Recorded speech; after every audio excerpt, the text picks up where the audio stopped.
Welcome back, Rage Nation. Definitely not PR friends. Myself, Pete. He needs to stop, like, fucking getting cute with his kicks. John the Mountain Man Stokes. You're not putting them on my models, motherfucker. Chris the Non-Tech Asian. Put the tape measure up and get some widgets. You really frustrated me. You walked away and you came back and your scalpel had been thrown across the room. I'm just here so I don't get fined. I will share with you my one rage quit story. That I'm a robot and I don't have a soul or personality. This is going to be a really great opportunity for everybody to see how you effed up. Welcome back, Rage Nation. We are back at it again. We got the boys, Pete, here with Dixon and Chris, who did his best Mark impersonation. But you got there, Chris. We got you up. Troubleshooting. 101. How you doing, everybody? Talking here from the loser's corner. Didn't make it to Worlds. Dixon scrubbed out. It's okay. 17th. I got 17. Well, I remember that game that I lost? It got me out.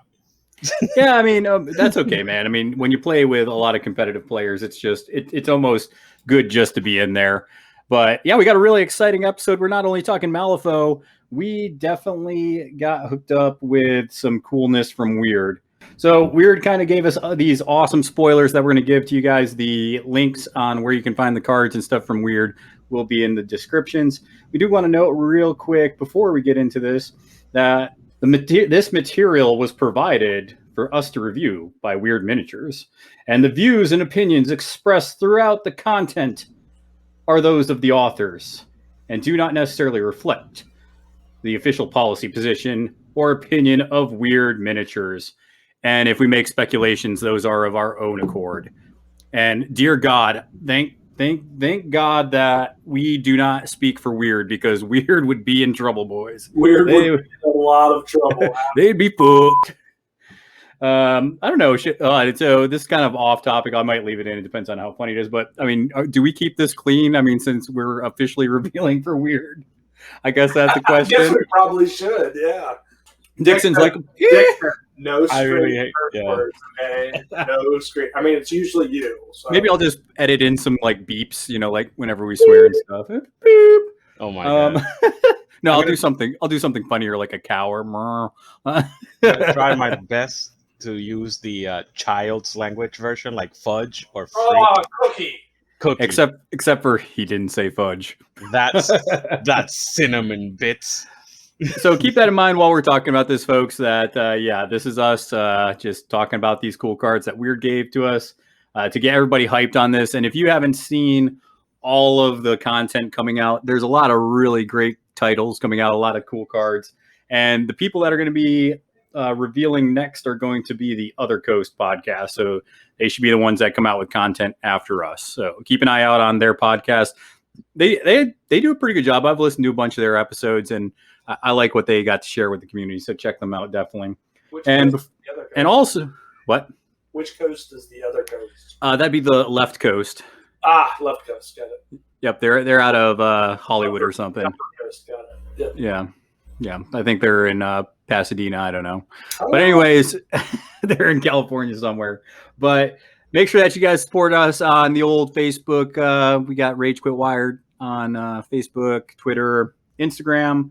You can also check out ragequitwire.com. And then if you want to support us directly, as always, check us out on Patreon at patreon.com/ragequitwire. You can support us for as little as $1, and it helps Chris trim his mustache. A lot of work. It does. It takes a lot of work for Chris to keep that pencil mustache nice and trimmed. I mean, it's not a pencil mustache like Ty's, but, Yeah, no doubt. You're comparing yourself to what, a 13-year-old? 13-year-old as of today. As yesterday. Yesterday. All right, so let's go ahead and get into this, because this is some really exciting stuff, and I mean, people want to hear kind of what we have to say about it. So we have, just like the other podcast, we got 3. I'm not going to list them all out at 3, because if you're listening to this without looking at the cards, which I don't know who would do that, because I'd look at the cards immediately, but we're going to start with 1, and we'll kind of go down the line. And it's really cool because we actually tested out one of these today, the first one we're going to talk about, and I was a little impressed with it. I mean, I'm not a big Arcanist fan, but man, we got this new Mei Feng, and she's pretty fucking cool. She does some cool things, You're man. like 5 minutes into the podcast. You already curse. Well, that's gonna happen. Anyways, like I said, I'll censor out. And so, as with the other ones, they gave us what I'm assuming is probably art that's going to be something similar to the model we're going to see. And we had a difference of opinion here. You guys thought it was kind of bland looking. I think it's kind of cool where she's just standing there with her blowtorch and just with the welding mask flipped up. I kind of like that look. She looks exactly like what was it, Steam Fitter? Is that the other Arcanist unit that has the mask? Yes. Yeah, she looks exactly like a Steam Fitter, except for she has tattoos on her face. That's it. I literally, when I looked at her, I was like, "Is that a special steam fitter?" Oh, it's her. It's Mei Feng. Yeah. Maybe she got demoted to a foreman. Maybe she's not the boss of anything, so now she's just a foreman, just kind of working her crew.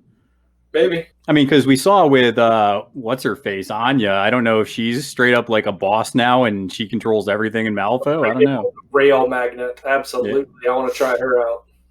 Yeah, but man, I tell you what, I played this Mei card today, and I guess her new title's Foreman, so that's what you're going to do when you kind of reveal this. And Dixon, when you look at her card, what kind of crew do you think Mei's wanting to build? What is she trying to do with her crew?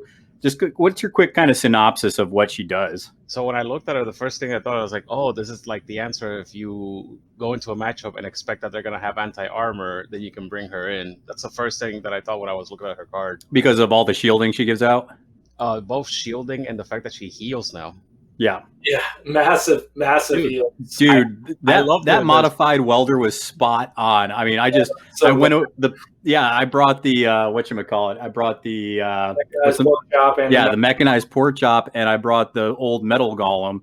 And Chris would do a little damage when he was playing Cadmus. I would just kind of walk over, ride the rails, charge over, whatever, and I'd just be like, modified welder, heal. Yep. Modified heal 2. Yep. Yeah, you're good, pork chop. Right in the middle of all of his units, and he just healed everything back up. Well, and the best part about that, and then I'll let you continue, Dixon, is you look at her and she only has 10 hitboxes now, but Chris is like, well, she's in the middle, and you're kind of worried because you're looking at it like, well, 10 hit points, how is she going to survive? Well, she has a cool rule that's it's iron plating. So when an enemy makes an attack action on you, you can remove a scrap marker and just reduce it to 0. So I saw that and I was just like, woo! Get on the hype train, woo! Oh my god. Yeah, and scrap markers were everywhere. So. Everywhere. That's ridiculous. I mean, the rest of the crew always drop scrap markers just by existing.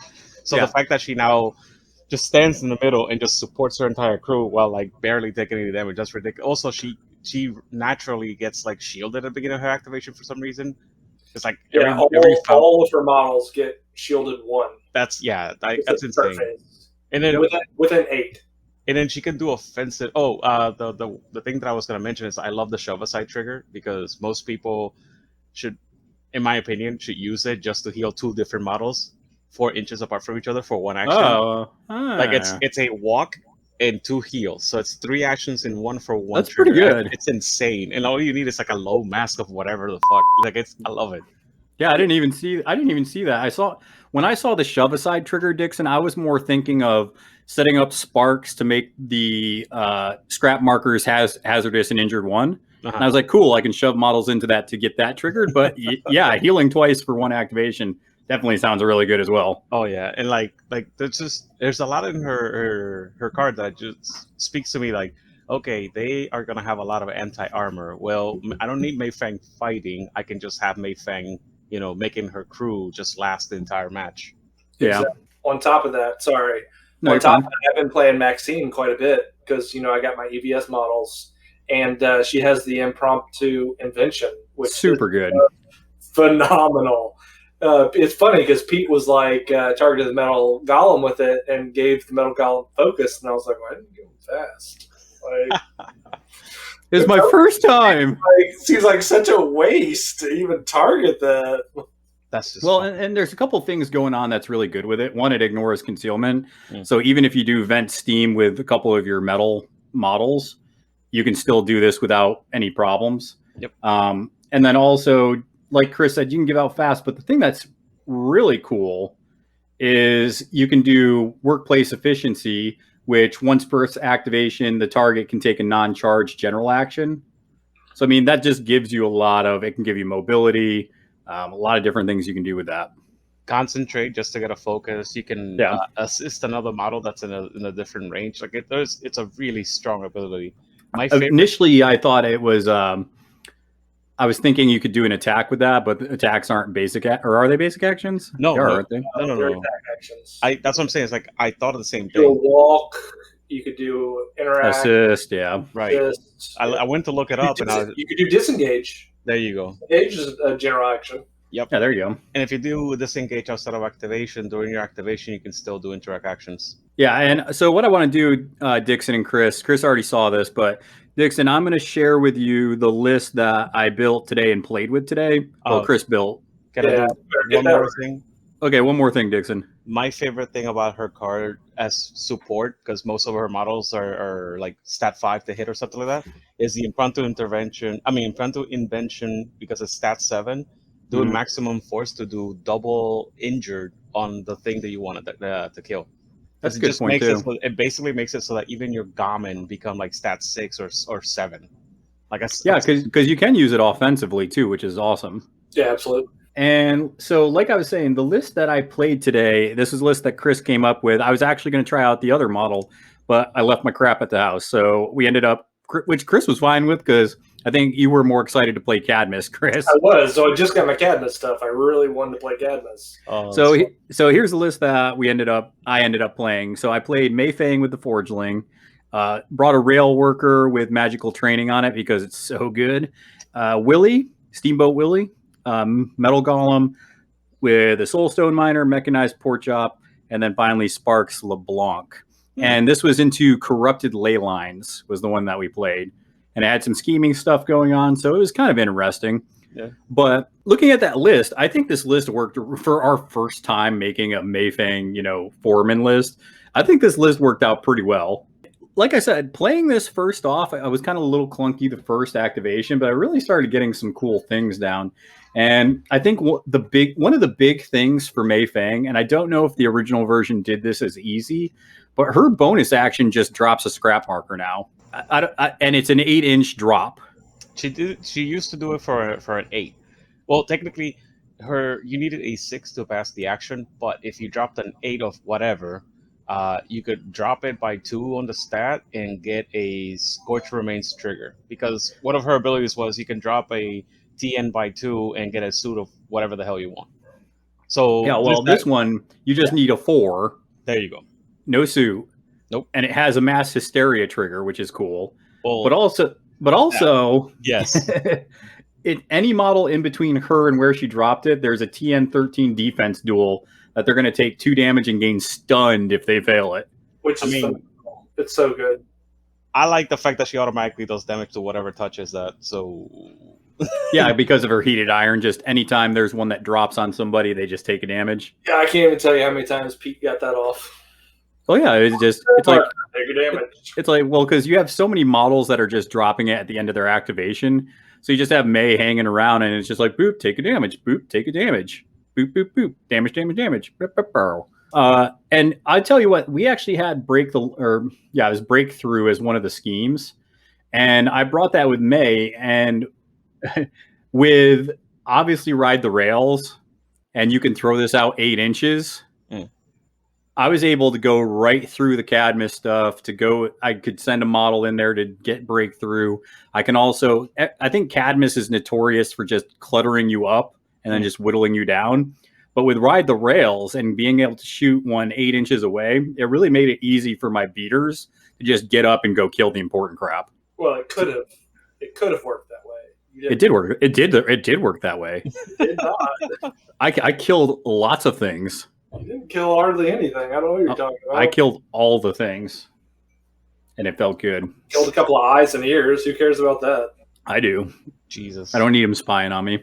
Yeah, and it's a tanky crew still. So not only is it tanky, but like you were saying, Dixon, you still have that built-in healing going on.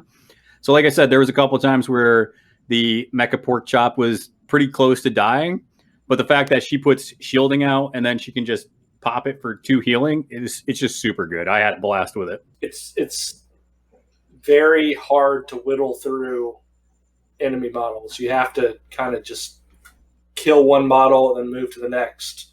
You can't just spread out damage. I'm surprised that you knew that you were playing against Cadmus and you didn't bring the Rockhopper though. No, so yeah, I built a list and I originally was like, ooh, and I actually brought a model to proxy for the Rockhopper, but I, for some reason, didn't have it in my list that I showed Pete, and then I was like, oh, well, you should switch something out, and he was like, nah, it'll be all right. Well, and I already have an idea what the Rockhopper does, which we'll talk about that in a second.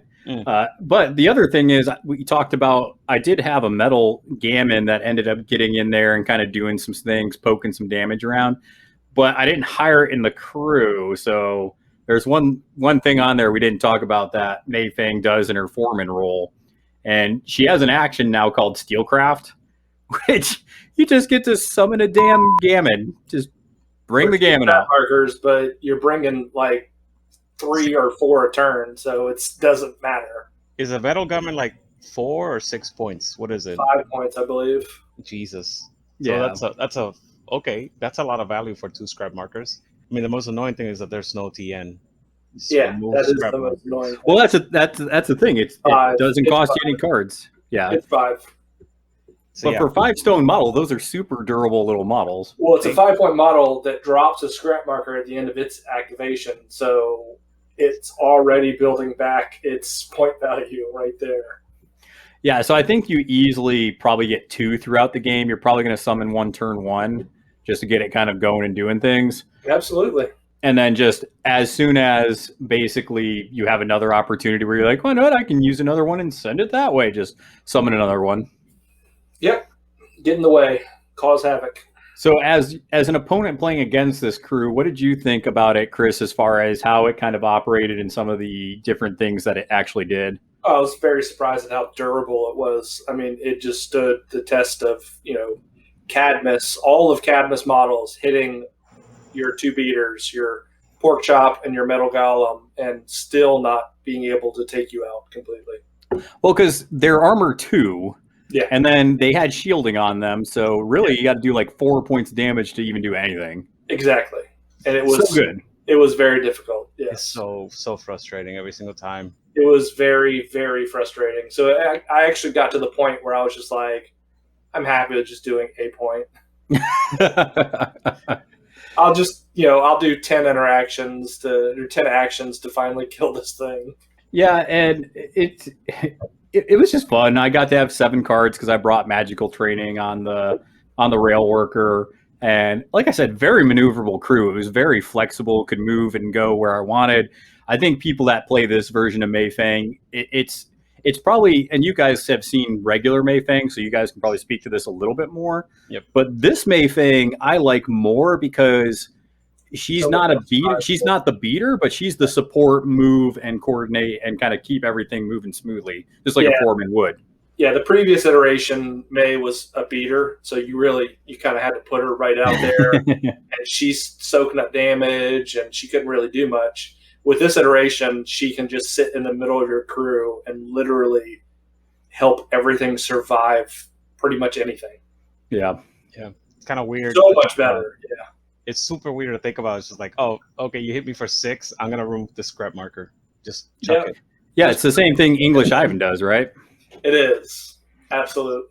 Except for I feel like there's a lot more scrap markers out in the world. Yes. If you ever played against a good Mei Feng player, there's like 7 scrap markers within like 7 inches of her. Yeah, exactly. So, I mean, Dixon, the only way around that is to make it irreducible, right? Irreducible damage? Yeah, that's literally the only way. Yeah. Which Cadmus does have a lot of ways to put irreducible out with parasite tokens and stuff like that. Yeah, I mean, so you can ping her for 2, and it's just like, no. Yeah.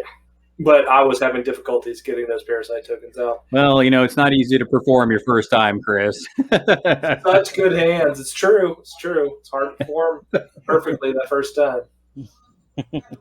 The last ability I want to really talk to that was good, it didn't come up like a lot, but I can definitely see against some crews it just being terrible, is Hazard Pay makes it where her crew, if they're within 12, they can ignore hazardous terrain.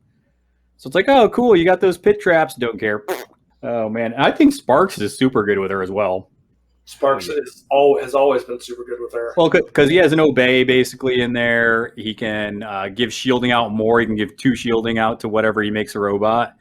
And yeah, he also can heal stuff. That's a big thing as well. Yep. So, and then since Mei Feng doesn't have the ability to make her scrap markers hazardous anymore, Sparks does that. Sparks makes it where it's like, oh, these count as pit traps. So if you go over these scrap markers, you're going to be taking injured and damage. Have fun with that. So Sparks likes to kind of hang out and make sure that it's hazardous as well. So that's always good.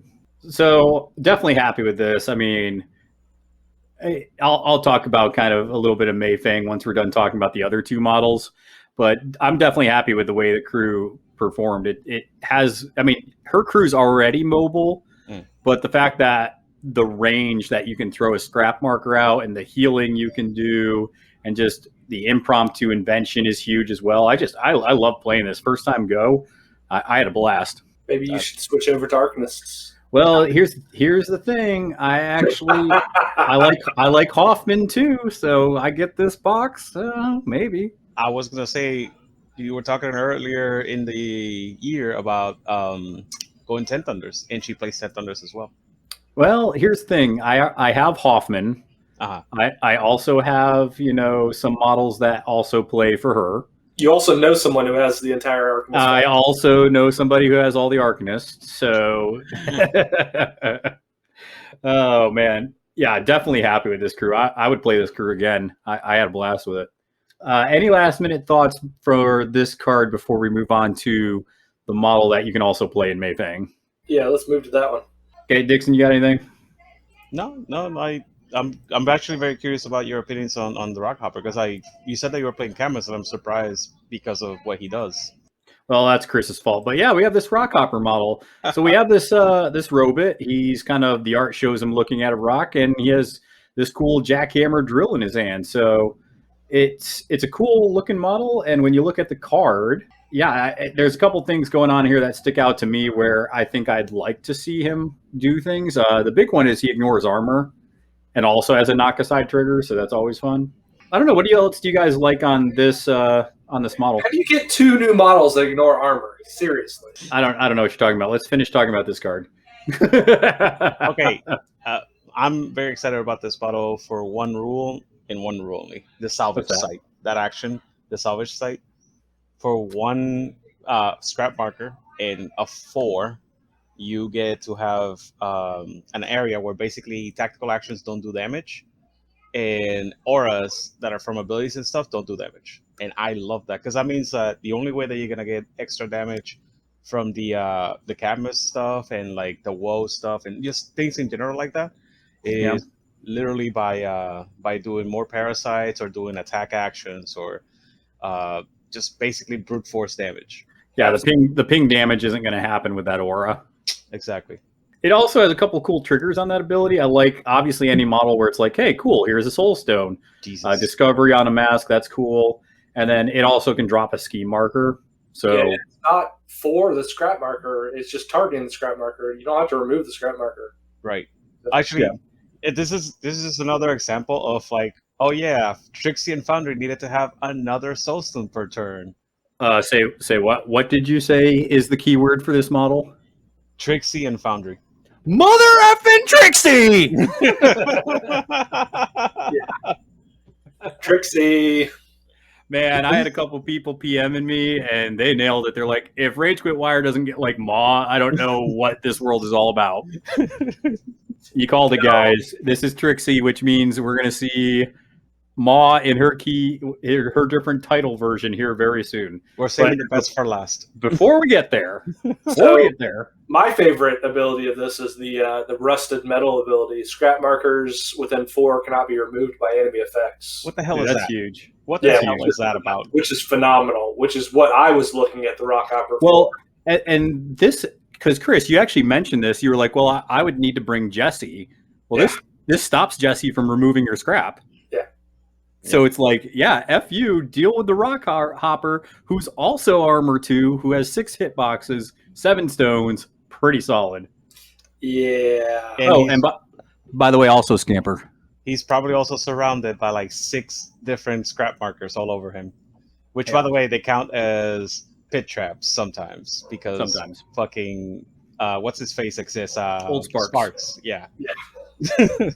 Yeah, it's not cool, man. Not cool. This is a very good model that will counter Solid. a lot of stuff. It's a good tech pick that honestly you could probably pick it in most of your games when you're playing Mei Feng, and one of these abilities will be clutch for you just depending on what you're doing. Yeah, so the only ways that I can see anyone getting around the Rockhopper's salvage site is a model like Tannenbaum, who can move a marker. So target it, move it, push it 3 inches, get it out, get the key models out of that aura, and then you can start doing some real havoc.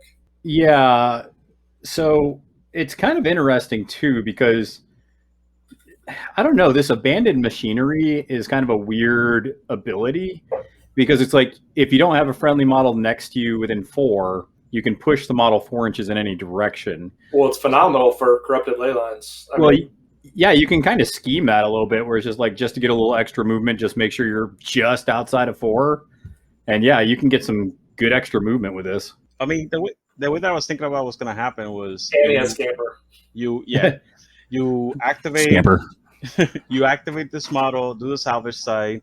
All of a sudden, your entire crew for the time being is immune to the extra crap that's all over the place. And then at the end of the turn, everybody's separated from him. Next turn, he activates and there's nobody around. Boop, 4-inch move. So you get a free 4-inch move at the beginning of every turn. There's a nifty little trick here with Maw that I'll definitely kind of share as well, but it's good. I'm excited to try this model out. Didn't try it out today, but like you were saying, corrupted ley lines, this would be a good one to throw on the ley line, especially since it has ride the rails as well. If you can't place if you have the lodestone, but you can ride the rails up and have somebody pass the lodestone to him. Mm-hmm. I actually did that against Chris today, where I did ride the rails with Sparks next to the middle corrupted ley line marker, moved up Willie through the stone at Sparks. So definitely a lot of cool shenanigans you can do with the movement. Yeah, definitely a cool model. I mean, it's a metal robot, so it's going to be cool. It's on a 40, so it's actually a decent size. I'm glad it's not like a little piddly robot. All right, well, I think the next thing we're going to spend a good chunk of time talking about is the old Mawtucket. No, boo. And the title for old Mawtucket here is the Mecca Mawtucket. It's the worst title ever. It's the worst title ever. Mecca Mawtucket. Chris was so pissed off when we saw this card. He's just super pissed. Well, I mean, I understand why they gave you the models they did, because they share a keyword, Foundry. Or because Foundry, Tricksy, blah, blah, blah. So I think that a lot of Mawtucket people have struggled for a while because there's all these cool construct models that Maw has availability to. But Maw was already so good. Yeah, Maw was good, but now robots are better because I think they're going to interact better with this version of Maw. How often have you heard, how the hell do you beat Nephilim with Bayou? I present to you Mecca Maw.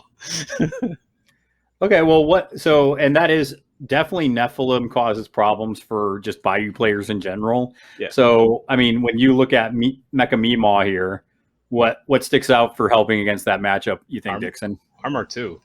Okay. Armor 2, that's 100%. That's like, she has 2-inch reach, Armor 2, a gun, and she has a hefty amount of health. And Scamper, because she still has Scamper for some reason. On this huge, and if you haven't looked at the art yet, she's on this huge arachnid type mechanical model with some kind of laser gun or spoons on the side. She's pulling levers, and it's on a 50, so she is a big model. This model, I'm super excited to see this thing when it comes out. I'm so pumped. Dude, she's size 4. She gonna be big. What the crap?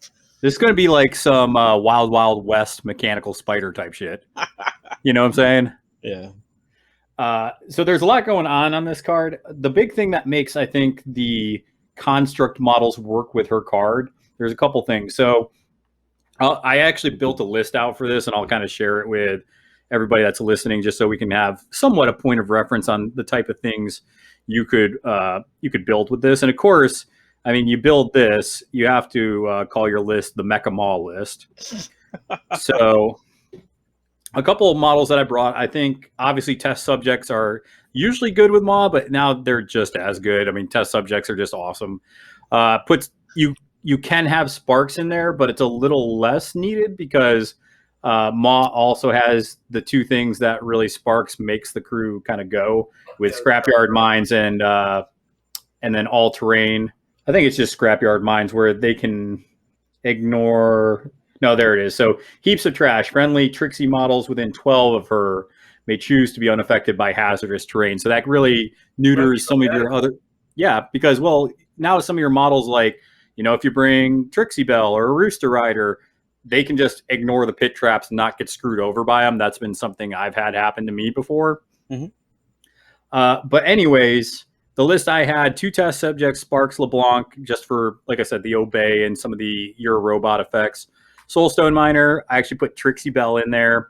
Whiskey Golem, that's right, put a Whiskey Golem in there. And then I put a Rooster Rider in there for a neat little trick I'm going to share here in a second.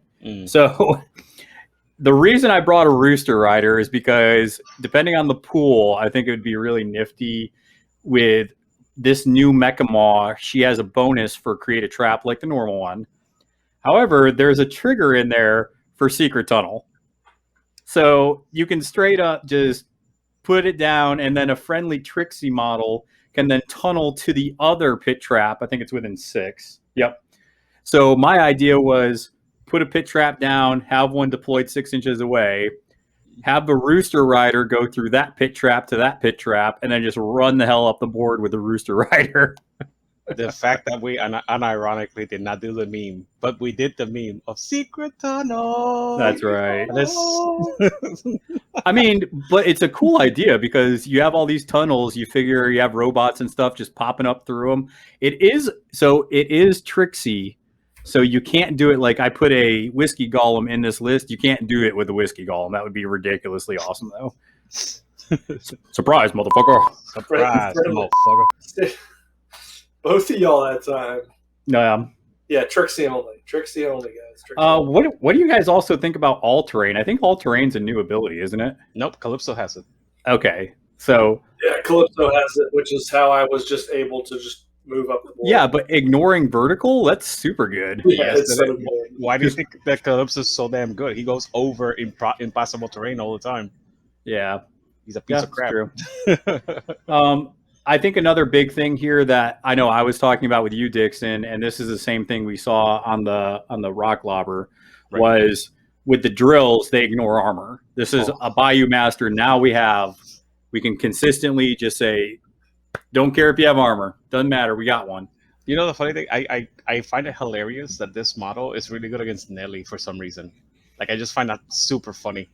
Why do you think it's good against Nelly? Because of the ignore the resistance triggers. Exactly. Yeah. So like lead line coat gone, resistance trigger gone. Squeal.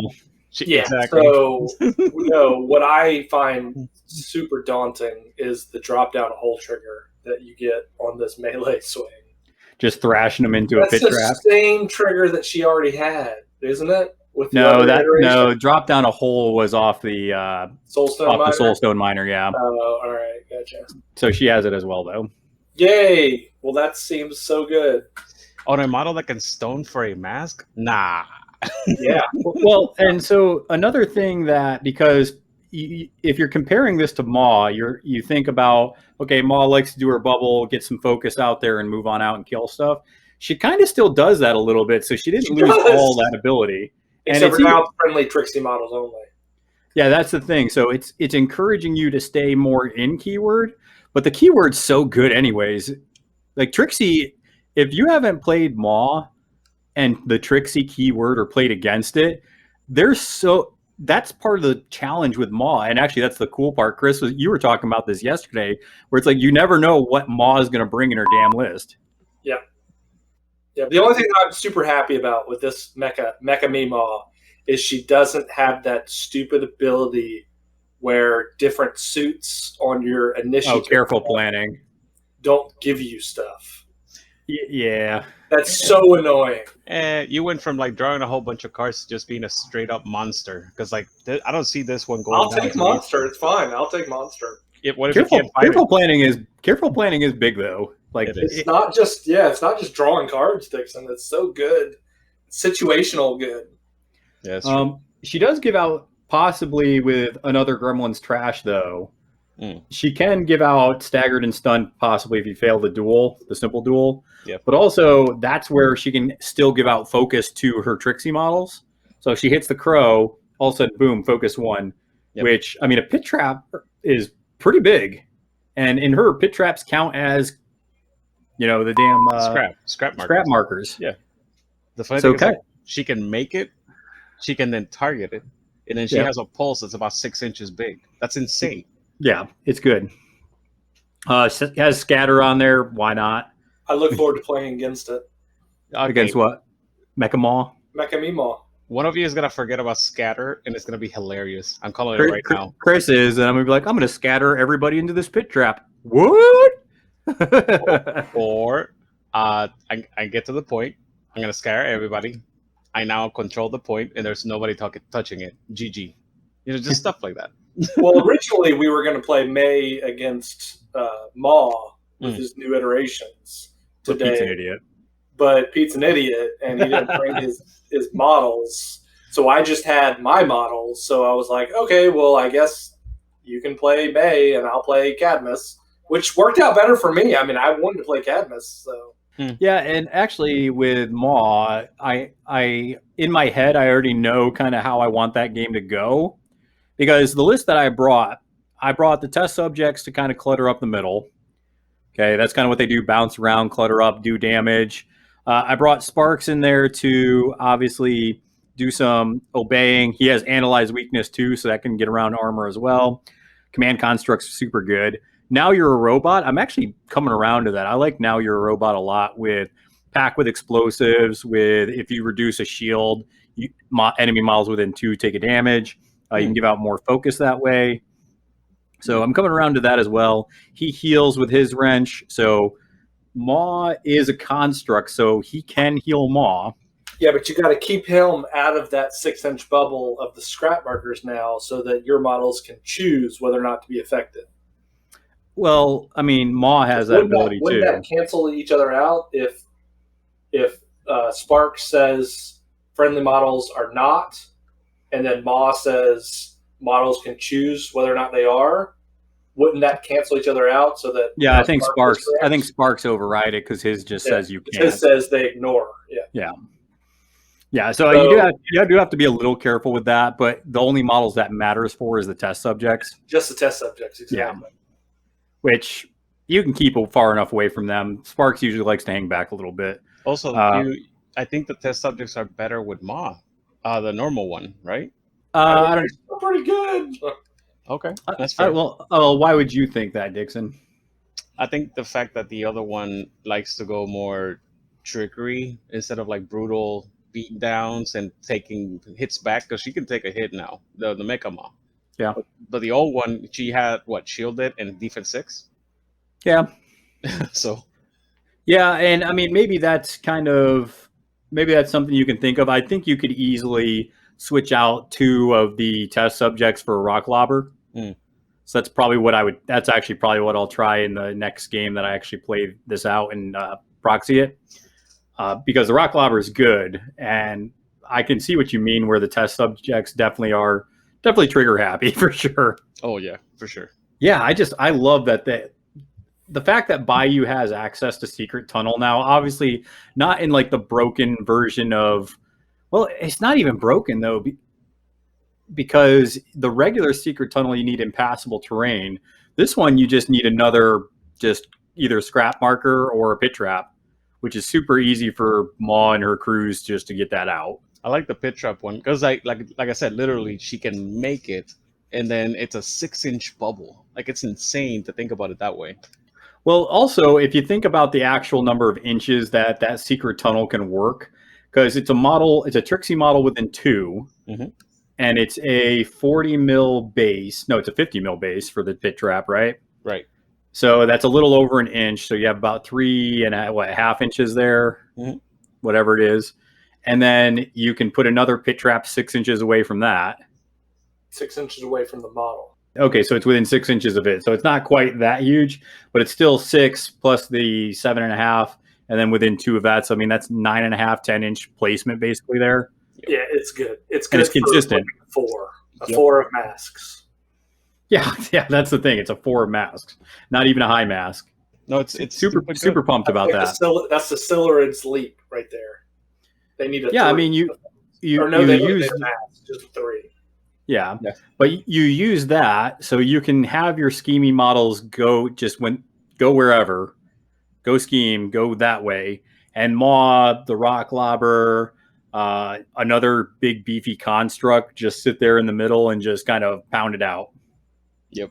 We didn't even mention this harpoon gun. What do you think about that, Dixon? That's my favorite thing about it. It's so good. It's so good. That's my favorite thing about it. It's so good. Like that's my because like I said, it's like I think the matchup against matures is actually a lot better because the matures are really harsh basically, and unless they do shove aside and yada yada yada, like there's a whole bunch of things I have to go through. But scamper on her makes it so the fight is fair, and they have to like beam base to base. Yeah, and it's I don't know. I like the whole double armor. I mean armor 2. Anyway. The only thing that comes after that actually helps the matchup even more is the fact that this gun is range 12 with big top end 5 damage, can do range stagger, and then drops a scrap. Like that's like just. Well, and then it also for some crews or moves the model. Well, also you can remove conditions on the tome. So that means like if I'm playing against, Brewmaster, Karis likes to have fire on her. Anybody that loves stacking conditions, you just go, okay, I'm going to shoot you, wave emitter. So everybody distracted. Yeah, and you can shoot your own model. So you can shoot an easy model, be like, nope, I'm going to go ahead and not resist this. Yep. And then just boom, just all the models near them, just remove all their conditions. Yeah, English Ivan would distract. Perfect. Yep. It's stupid dumb. Like the most models in your crew will take 1 damage. That's it, and then you get to remove all conditions between that model and every friendly with them too. That's dumb. Yeah, it is dumb for sure. Oh man, let me look at this. I love the visual. I can't wait for this model. Mecca Mawtucket's model to actually come out. Hell yeah!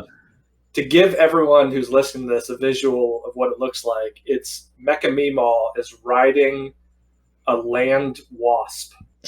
I don't know. Is it a spider? It looks more like a spider to me. I mean, it could be a spider. I thought it was a termite, to be honest. Or a termite. I mean, hey, these are all good. No, so it's like a spider with these mandibles coming out, and then it has like a drill on like its backside, like a stinger. So it's more like a spider. Give like it some credit here. Wasp. I mean, last time I checked, spiders don't have stingers on their what do you call it? That's not what I saw in Lord of the Rings. Oh, what? What the? It's not accurate. Oh my god! It's not accurate, Pete. You're comparing Mecca. Good movie. It's a good cult following, but it's not accurate to what you're talking. He's talking about Shelob. Yeah. He's comparing it to Shelob. This is so weird. That's right. All right. Well, okay. So you don't see the gun as being like part of your game plan? I don't know. Our gun is good. It's situational though, so push target ranges towards this model. I mean, it's you don't have to. It's up to. Yeah, up to 3 inches towards this model. So absolutely. you don't want them closer. You keep them there. No. Absolutely. I'm just saying it's situational, whether or not it'd be good or not. I mean, some models that you're shooting at that the enemy's going to put front line are going to be their beaters. So why would you want to put bring their beater closer to you? If they were well, I think the big thing is that it gives out staggered. So you do that into something like a mature, or you do that something into something that's going to run at you. It slows them down, and you don't push them in. You just kind of leave it. Be like, yep, -2, slowly come at me. Yeah, have fun. And then you can bring some rooster riders to pick off at like 14 inches.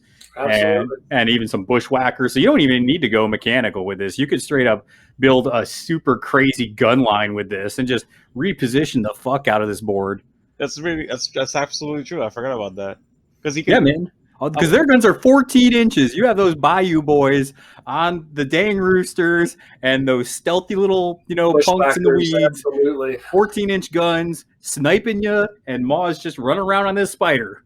That's actually hilarious. They concentrate and then they take a shot at you. Yeah. Using the concentrate, so they're flipping straight, and it's just like 5 damage. Well, the cool thing is too, you still don't miss out on horrible hollering because Little Lass still has it. So you still have that part of Maw still in your list. Yep. So you can still even get Maw up the board 5 inches out of activation for sure. I was actually gonna ask you if Little Lass can still push her up to 10 inches up, and then she can just be like, boom, staggered, boom, staggered, boom, staggered. And then everybody else is absolutely like, up to them. Yeah, you could leave the Lass and you could leave Maw. So last second last activation, Maw be your last one. Push Maw up. If you need to push her up again, you can. And then just 3 models, just boom, boom, boom, just go to town. That's awesome. I mean, it does 5 damage on the top end too. That's hilarious. Well, 235 isn't bad. I mean, I think the triggers are good enough where when you want to shoot and you want to stagger somebody or you want to remove conditions, because think about turn 1 is all about setting up. So once again, I've been playing, not playing in my head. I've been playing Brewmaster, but because that's what I do when I start researching a list. I talk to people on how you set up and stuff like that. And I was talking to Steven on Twitter about Brewmaster, and we're talking about the setup. And he's like, turn 1, you want 6 poison on Brewmaster. You want this much on the Golem. You want this much on, fingers. And if you just go with Meemaw and be like, boom, no poison. Boom, no poison. Boom, no poison. Yo, now that I think about it, you literally can just boom, no poison everybody in a bubble. Right? Yeah. That's insane. Yeah, if they're clumped up, just boom, nobody poison. Oh my God. It's stat 6 as well. What the crap? Yeah, it's probably one of the better guns. Besides Kin, it's probably one of the better guns in the pack. It's a little bit good. Kind of good. Super pumped. I mean, it's not like it's on a really tough, hard to kill platform that has 3 actions and can actually stone for triggers. I don't know, dude. This model. It seems a little bit. It seems a little bit too good to be true, right? It is defense. It is defense 4, so it's not. Oh, dude, I wanted to punch Chris in his stupid face because we were playing and he was playing EVS, and I'm like, I'm gonna punch your stupid robot Calypso, and he's like, well, that's like defense 6, so like it's a robot. It's right here, this huge robot. How is it defense 6? Giant 50mm robot. He has size 4. Yeah, but he has garbage health too. Yeah, that's fine. I'm Six just mad. Yeah. So it's kind of interesting because she's willpower 6. That's a stat that I was surprised by. And I'm not super happy about it because if you do play against English Ivan, I don't know, because English Ivan loves him some high willpower. Absolutely. Would you want to drop Mecca Maw into English Ivan though? There's good sound right. I don't know. There's okay things with that matchup, but I don't. But that's the thing. You look at, this is Explorers. Crap. If he drops English Ivan, Mecca Maw has but you willpower 6. Yeah, but you don't have to choose until after the fact. So like they reveal, it's English So Ivan, so reveal that to me. it. When is the title chosen? Like when do you choose which Maw I'm going to bring? After you reveal Masters.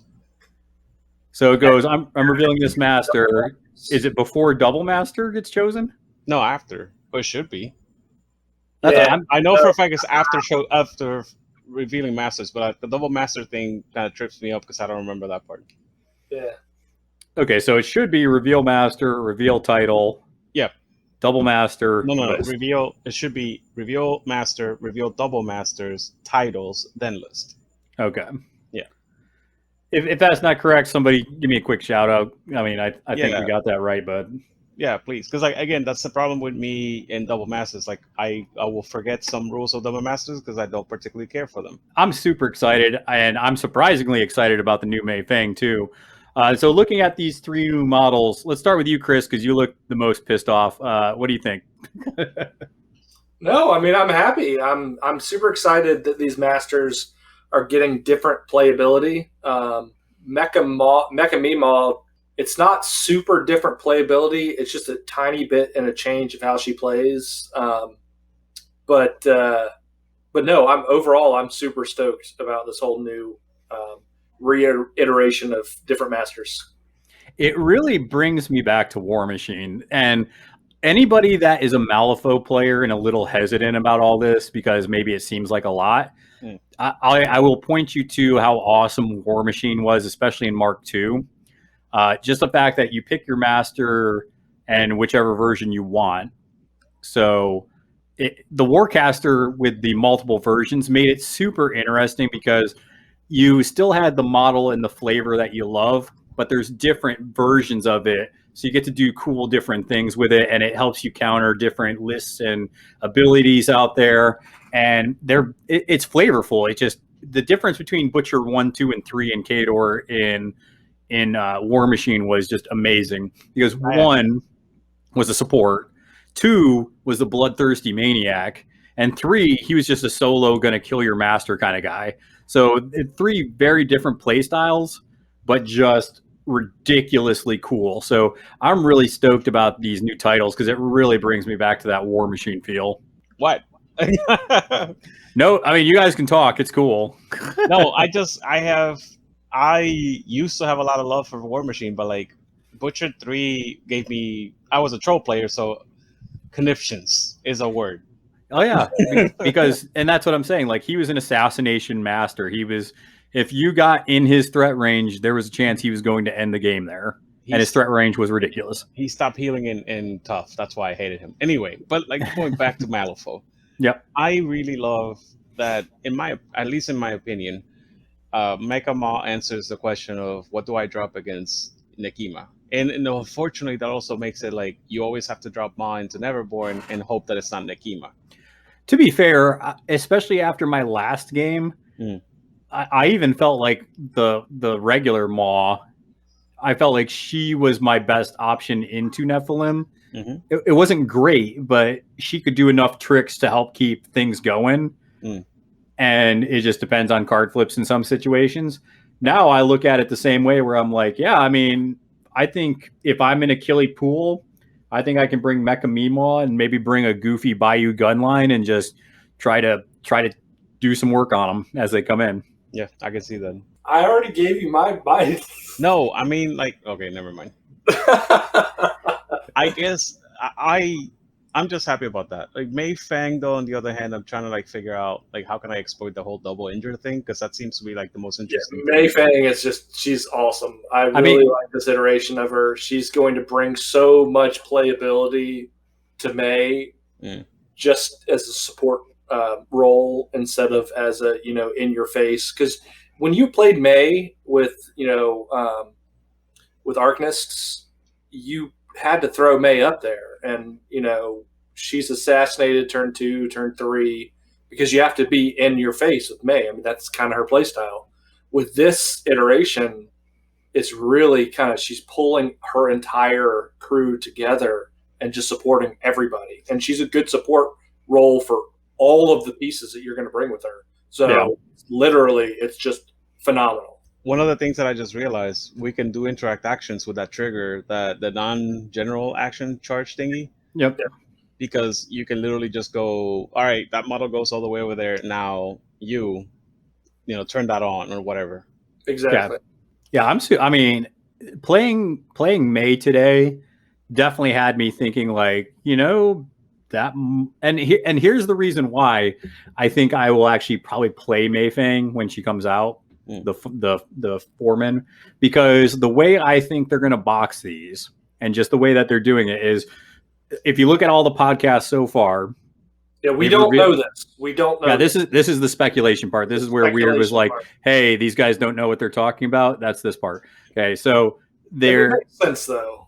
I mean, that's what I'm saying. But you got 2 masters being spoiled with each of these podcasts, right? And they have one similar model that can play out for both of them. So the way I envision this being packaged is they're going to have one of their small boxes that they do, and it's going to include, so this box would include Mecca Mawtucket, it would include Mei Feng, the foreman, and then the Rockhopper. So I think you're going to get one box with all 3 of those models, and the same thing for what everybody else is spoiling. I like that a lot. It makes perfect sense. Absolutely. Yeah, and I mean, so I mean, looking at this box, you have a 50 mil model, you have a 40, and you have a 30. I mean, I don't know. What do you guys think? 45, $50 for this box? Is that what's going to happen? I probably more 30 More- to 35. 30, 40 maybe? I don't think 35. It's 3 models. I mean, you don't. Maw ever is run huge, three. though. Yeah, I was gonna go with 45 because of that. Because Because Well, Maw- she's huge, but it's still 3 models. I mean, I'll- they don't normally overprice. I do want to shout out Maw with the Beverly Hillbillies kind of shout out with the model. How she has her rocking chair on top of the spider. It's such a cool sculpt. It's so funny because May's playability, like, it's super like, I'm really excited. And then Maw's playability, I'm like, well, you could kind of play her the same way as you played the other Maw. But as far as playability and as far as aesthetics, I'm like, Maw just looks phenomenal. And Mei is just like, eh. Well, I think with Mei, looking at the art, if that's what the pose looks like, I almost think that's a model where I might kit bash that a little bit. I might just, lob that head off and maybe lob this arm with the blowtorch and then find maybe one of the rail workers or something or what did you say the model she looked like? Fucking Those Jane. team cutters, yeah. Yeah, so if there's one of those cool sculpts, I would just switch out like the head and the arm and put it on a cool body that I liked. Sure. I wonder if at one point in time they wanted to somehow make Iron Plating reduce even reducible damage. And the wording that they have is clear that it's reduced damage, so Yeah. that's not the case. But like, if it said instead of reduce, it said instead the damage is 0, it would have done the exact same and probably would have affected also in irreducible damage. Yeah, but English Ivans is reduced to 0 as well. So that's what I'm saying. Like, I wonder if they ever did try that for both of them, because it looks like it's very similar wording for both of these. Yeah, absolutely.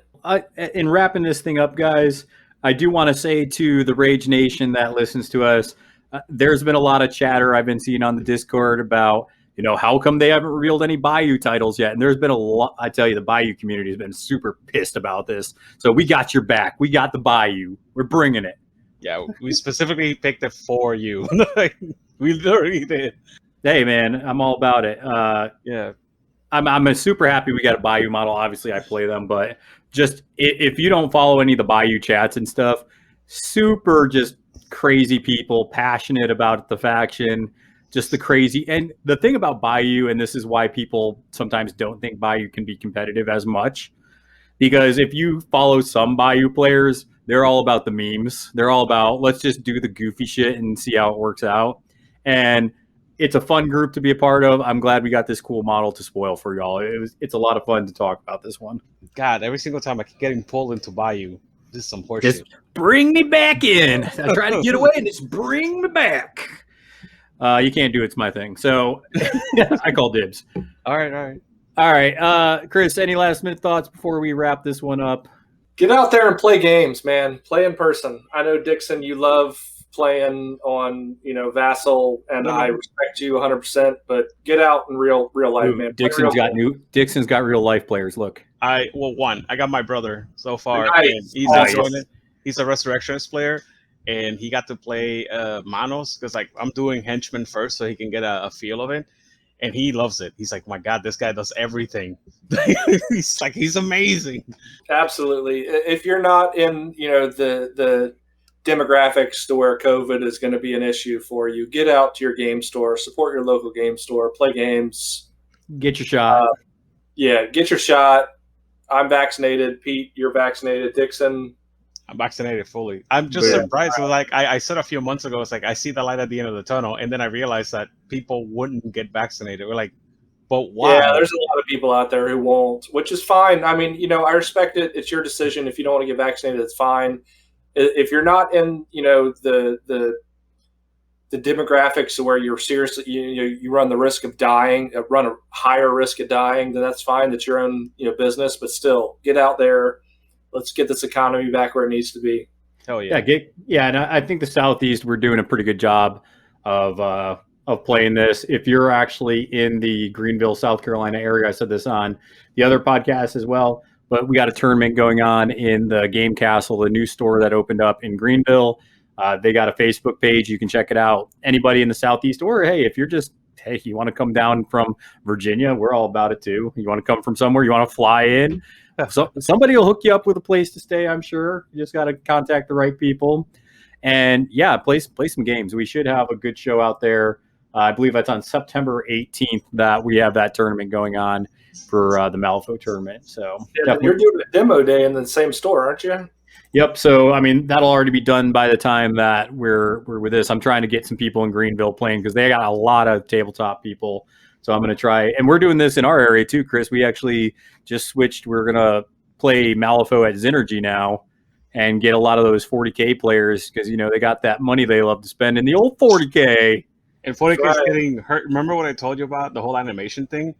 Dude, there's a bunch of people pissed about that. That is so. I was like, "This is terrible," and all of a sudden, everybody else caught on that it was terrible, and it just got worse. Dixon, I saw you were in a group and people were complaining about that, right? You're like, you know, a good game, Malifaux. Oh, absolutely. Just slid the DM in. It was like, you're gonna love this. But I have one thing that I'd like to say. Sure. Happy birthday, Brian, my younger brother. He listens to the podcast. Sweet. And when this drops, it's gonna be his birthday. Awesome. Oh, hell yeah. Happy birthday, Brian. Also my wife's birthday, but she doesn't care. All right, folks, make sure that you're checking this out. I hope you all enjoyed the content. Like I said, look in the description for the cards and the art that Wyrd is going to post up, and you just click on those links and enjoy playing these crazy models. You're going to have a lot of fun with them. I can't wait to get Mecca Mawtucket proxied on the table. And until next time, make sure that you are lobbing rocks and flipping people off. I don't know, but we'll see you all next time. Flip cards, flip tables, out. It's the Rockhopper, not the Rock Lobber.